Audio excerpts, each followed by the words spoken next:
సినిమాలో మనం చాలామంది విలన్ పాత్రలనైతే చూస్తాం. కానీ కొన్ని పాత్రలు మాత్రం మన మనస్సులో చిరస్థాయిగా నిలిచిపోతాయి. అలాంటి పాత్రల్లో ఒకటే 'నీలాంబరి'. ఈ సినిమాలో ఆ 'నీలాంబరి' తన అందం, గర్వం, అధికారం తనకి దక్కాలని ఎంత దూరమైనా వెళ్ళే మనస్తత్వం ఆమెదే. ఈ లక్షణాల వల్లే 'నీలాంబరి' పాత్రను భయంకరంగా అయితే మార్చేయింది. కానీ మీకు తెలుసా? ఇలాంటి ఒక వ్యక్తి నిజంగానే ఇతిహాసాల్లో కూడా ఉందని చాలామందైతే నమ్ముతారు. ఆమె పేరు ఎలిజబెత్ బతోరి. కొందరు ఆమెను చరిత్రలోనే చాలా క్రూరవంతమైన మహిళల్లో ఒకరిగా భావిస్తారు. మరికొందరు ఆమెను ఒక రాజకీయ కుట్రకు బలైన మహిళగా చూస్తారు. మరి నిజమేంటి? ఆమె నిజంగా రాక్షసురాలా? లేకపోతే చరిత్ర ఆమెను అన్యాయం చేసిందా? ఈరోజు ఆ రహస్యమైన ఆ కథలో మనం తెలుసుకుందాం. 1560s టైం పీరియడ్‌లో అప్పటి హంగేరీ ప్రదేశంలో ఒక సంపన్నమైన, ప్రభావవంతమైన కుటుంబంలో అయితే ఎలిజబెత్ బతోరి జన్మిస్తుంది. ఆ కాలంలో బతోరి కుటుంబం చాలా శక్తివంతమైనది. రాజులతో సమానమైన గౌరవం, అపారమైన సంపద, వేలాది ఎకరాల భూములు వాళ్ళ ఆధీనంలో అయితే ఉండేది.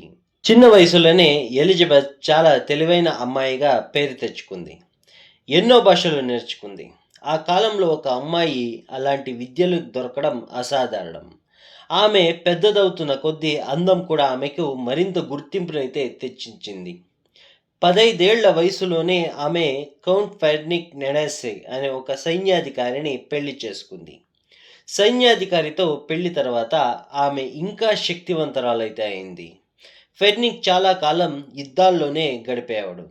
అందువల్ల ఆస్తి, కోటలు, సేవకులు వీళ్ళ పాలనా బాధ్యత అంతా ఎలిజబెత్ అయితే చూసుకునేది. అక్కడి వారికి ఆమె ఒక సామాన్యమైన రాజకుటుంబ మహిళగా కనిపించేది.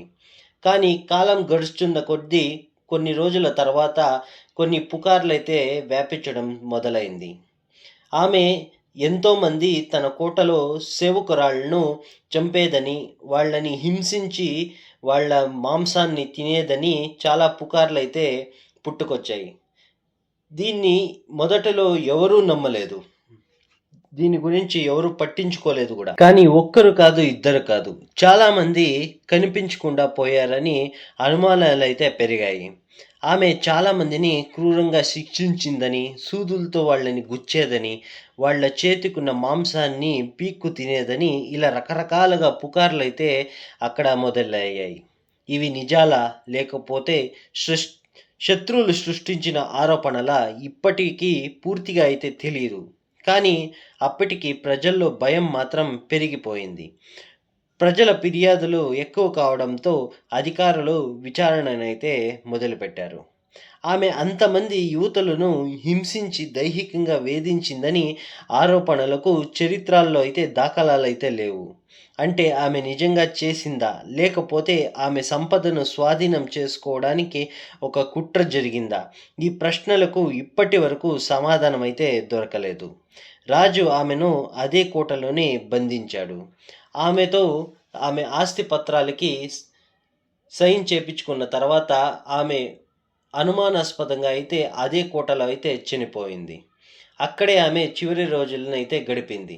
1640s టైంలో ఎలిజబెత్ బతౌరి అయితే ఆ కోటలో మరణించింది. ఆమె చనిపోయిన తర్వాత ఆమె కథలు అక్కడితో ముగిసిపోలేదు. నిజానికి అప్పుడే మొదలయ్యాయి. ఎందుకంటే తర్వాత ఆమె గురించి మరింత భయంకరంగా అయితే కథలు చెప్పుకోవడం అయితే మొదలుపెట్టారు. అందులో చాలా ఫేమస్ అయిన స్టోరీ ఏందంటే, తన అందాన్ని, యవ్వనాన్ని కాపాడుకోవడానికి ఆ చంపిన యువతుల రక్తాలతో స్నానం చేసేదని.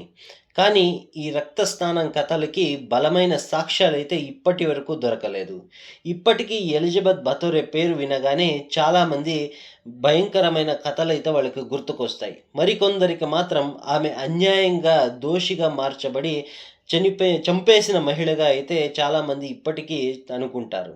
బహుశా నిజం ఈ రెండిటిలో ఏదైనా ఒకటై ఉండొచ్చు. చరిత్ర మనకు అన్ని సమాధానాలు ఇవ్వదు. కొన్నిసార్లు మరిన్ని ప్రశ్నలనైతే మనకి మిగులుస్తుంది. మరి మీ అభిప్రాయం ఏమిటి? ఎలిజబెత్ బతోరి నిజంగానే చరిత్రలో చాలా క్రూరవంతమైన మహిళలో ఒక్కరా?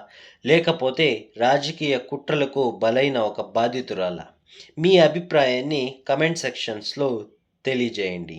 ఈ వీడియో మీకు ఇష్టమైతే లైక్ చేయండి, షేర్ చేయండి, సబ్స్క్రైబ్ చేయండి. Thank you for watching.